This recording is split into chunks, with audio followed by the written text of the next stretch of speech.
வணக்கம். விதை டிவியிலிருந்து பிரியா ராஜ்நாராயணன். வீட்டு தோட்டத்தில் மொட்டை மாடியிலேயோ இல்லை நிலத்திலேயோ அன்னாச்சி பழத்தை எப்படி நடவு செய்யலாம், எப்படி வளர்க்கலாம் அப்படிங்கிறத பற்றி இந்த வீடியோவில் பார்க்கலாங்க. அன்னாச்சி பழ வளர்ப்புக்கு நம்ம எந்த இதில் வைக்கணும்னு விருப்பப்படுறோமோ, இப்போ மொட்டை மாடியில் வைக்கிறோம் அப்படின்னா அதில் எதில் வைக்க விருப்பப்படுறோமோ அந்த இடம் ஆழத்தை விட அகலமும் ஜாஸ்தி இருக்கணுங்க. ஆழம் ஒரு 1.5 அடி ஆழம், 1 அடி 1.5 அடி ஆழம் இருந்தாலுமே நமக்கு போதுமானது. ஆனால் அகலம் அதிகமாக இருக்கணுங்க. நிலம்னா உங்களுக்கு பிரச்சனையே இல்லை, நீங்கள் எங்கே வேணாலும் எப்படி வேணாலும் நம்ம வச்சுக்கலாம். மொட்டை மாடி பொறுத்த வரைக்கும் ஆழத்தை விட அகலம் ஜாஸ்தியாக இருக்கிற மாதிரி எடுத்துக்கோங்க. நான் பார்த்திங்கன்னா இந்த மாதிரி ஒரு பெட்டு அமைச்சிருக்கிறேன் பாருங்கள். இதில் நான் தக்காளி, கத்திரி எல்லாமே நடுறது உண்டுங்க. வெங்காயம் போடுறது இது மாதிரி எல்லாமே நடுறது உண்டு. ஸோ இதில் தான் இப்போ நட போகிறேன். இதுக்கு எப்படி மண் தயார் பண்ணியிருக்கிறேன்னா, அடியில் காஞ்ச இலத்தலைகளை போட்டிருக்கிறேங்க. இது மாதிரி காஞ்ச இலத்தலைகள் தான் அடியில் இருக்கும் பாருங்கள். இல்லை கரும்பு சக்கை, காஞ்ச இலத்தலை இதை எல்லாமே அடியில் போட்டுட்டு, நான் எப்போவும் சொல்லியிருக்கிற மாதிரி மக்கு குப்பை நிறைந்த மண் கலவையை இதுக்கு மேலே நான் போட்டிருக்கிறேங்க.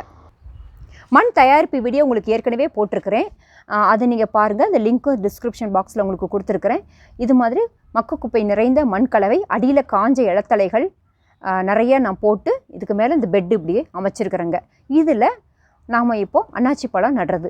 அன்னாச்சி பழம் நடுறதுக்கு அன்னாச்சி பழத்தினுடைய குடுமிகள் பயன்படுத்தலாம். இல்லைன்னா சைடு சக்கர்ஸ், அன்னாச்சி பழம் ஏற்கனவே நீங்கள் வச்சுருக்கும் பொழுது சைடில் பக்கு கண்ணுகள் வரும், அதை நீங்கள் எடுத்து பயன்படுத்தலாங்க.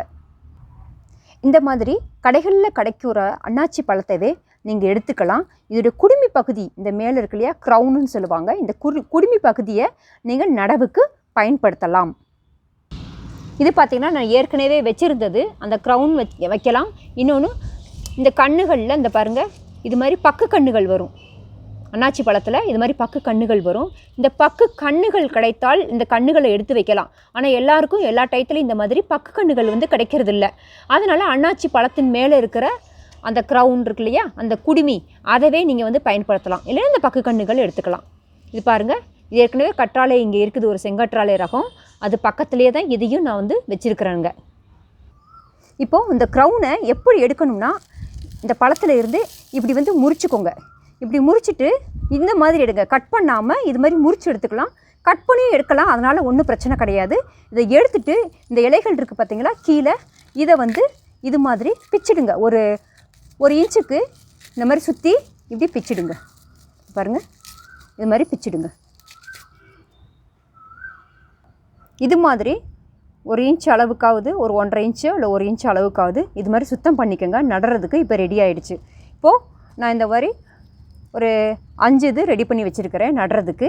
இந்த பெட்டில் நம்ம நடலாங்க. இது மாதிரி பண்ணிவிட்டு என்ன செய்யலான்னா, சிலர் என்ன பண்ணுவாங்க அப்படின்னு பார்த்தீங்கன்னா, தண்ணியில் இப்படி டம்ளரில் தண்ணியை ஊற்றி இப்படி வச்சுட்டு வேறு விட்டதுக்கப்புறமா எடுத்து நடுவாங்க. அவ்வளோ ரிஸ்க் எடுக்க வேண்டிய அவசியமே இருக்காது, தேவையும் கிடையாதுங்க. ஏன்னா அப்படிலாம் பார்த்தீங்கன்னா ஒவ்வொரு விவசாயிகள் ஏக்கர் கணக்கில் இதை பயிர் பண்ணுறாங்க. அவங்க எல்லாருமே தண்ணிக்குள்ளே வச்சு முளைக்க வச்சுட்டு நட்டுட்ருக்க முடியாது இல்லைங்களா. ஸோ வீட்டு தோட்டத்திலே ரொம்ப எளிமையாக நம்ம செய்யலாங்க. இப்படி தான் செய்யணும் அப்படின்னு கிடையாது. தண்ணியில் விட்டு வேறு விட வச்சு அப்புறம் தான் நடணும்ட்டு இல்லை.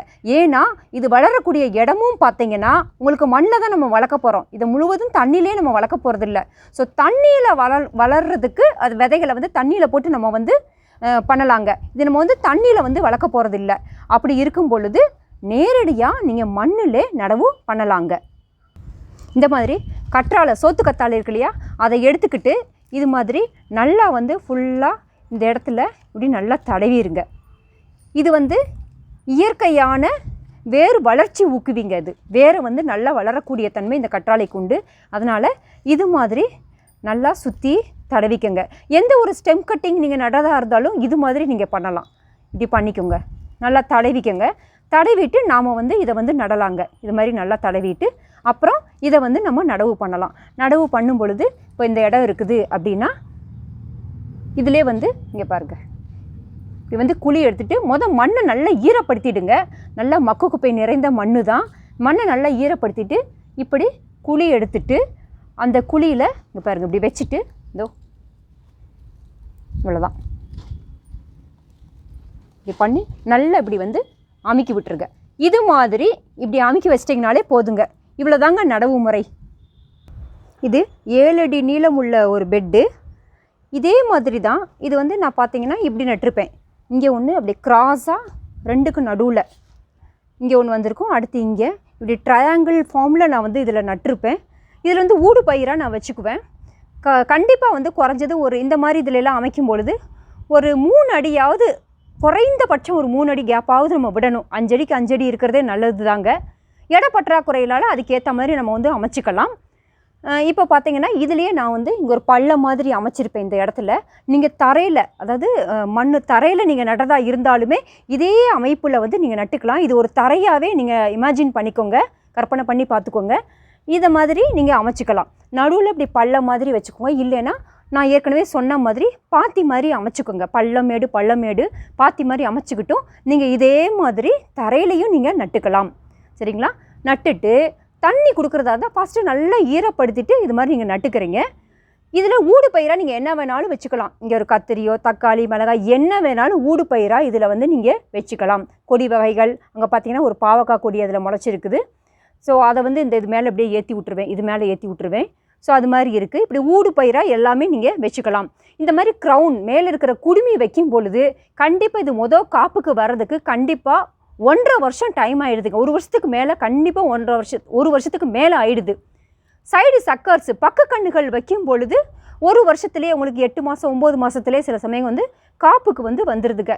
தண்ணி கொடுக்குறதும் இந்த பள்ளத்தில் தான் நீங்கள் கொடுக்கணும். இப்படி பள்ளம் மாதிரி அமைச்சு கொடுத்துருக்கேன் இல்லையா, தண்ணியை இதுக்குள்ளே ஊற்றி விட்டாலே போதும். நீங்கள் போடுற உரங்களையும் தொழு உரம் வேறு எது கொடுத்தீங்கனாலும் அதையும் நீங்கள் இதுக்குள்ளேயே போட்டுக்கலாங்க. இந்த பள்ளத்திலே போட்டுக்கலாம்.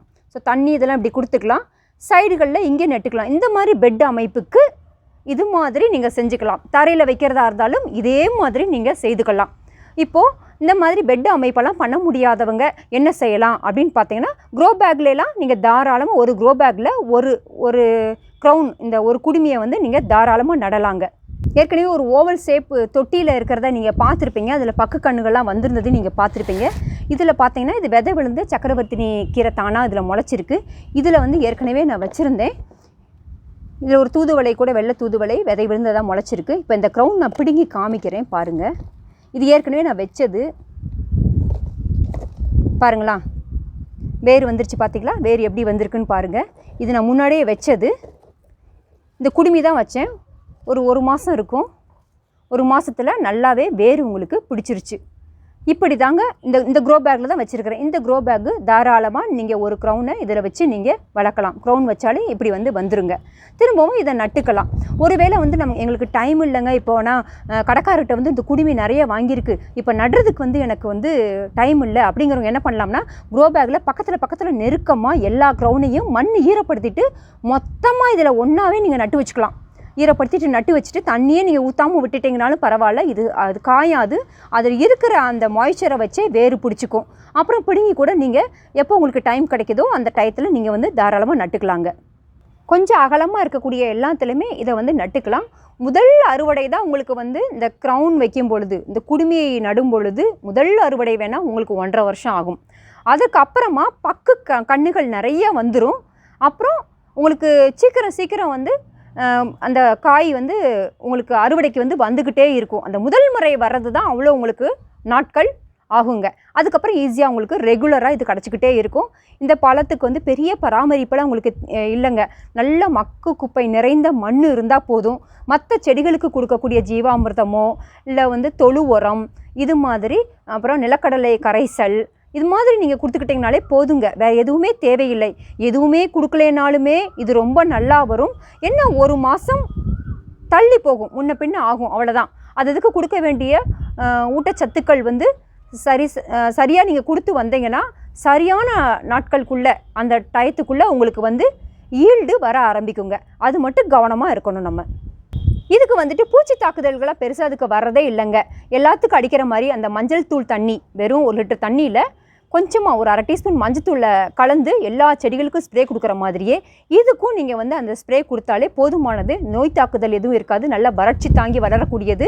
ஆனாலும் மண் உங்களுக்கு குளுமையாக இருந்தாலே போதுமானது. தண்ணி ஊற்றாமல் நீங்கள் விட்டுட்டிங்கனாலும் கூட இது வந்து காயாதுங்க. அதுதான் இதில் வந்து ஸ்பெஷலே. காஞ்சி போகாது. இதுக்குள்ளே இருக்கிற அந்த ஈரப்பதத்திலேயே அது பாட்டுக்கு அப்படியே இருக்குங்க. அது மாதிரி பிச்சு போட்ட அந்த இலைகள்லாம் இருக்குது பார்த்தீங்களா, இதெல்லாம் வெளியில் எங்கேயும் அப்புறப்படுத்தவே தேவையில்லை. இதிலே நீங்கள் போட்டுக்கலாம். இதுலேயும் நீங்கள் மூடாக்கு அமைக்கலாம். மூடாக்கு அமைக்கும் பொழுது இந்த இடத்த விட்டு கொஞ்சம் தள்ளி இங்கே சுற்றி எல்லா பக்கமுமே நீங்கள் மூடாக்கு அமைக்கலாம். மல்ச்சிங் பண்ணிக்கலாங்க. வீட்டு தோட்டத்தில் முடியுமான்னு சந்தேகமாக நினைக்கக்கூடிய எல்லா பழ வகைகளையுமே ரொம்ப எளிமையாக அருமையாக நம்மளால் வளர்க்க முடியும். இது மாதிரி பல அரிய தகவல்களை தெரிஞ்சுக்கிறதுக்கு விதைத்தீவோடு சேர்ந்திருங்கள். நன்றி.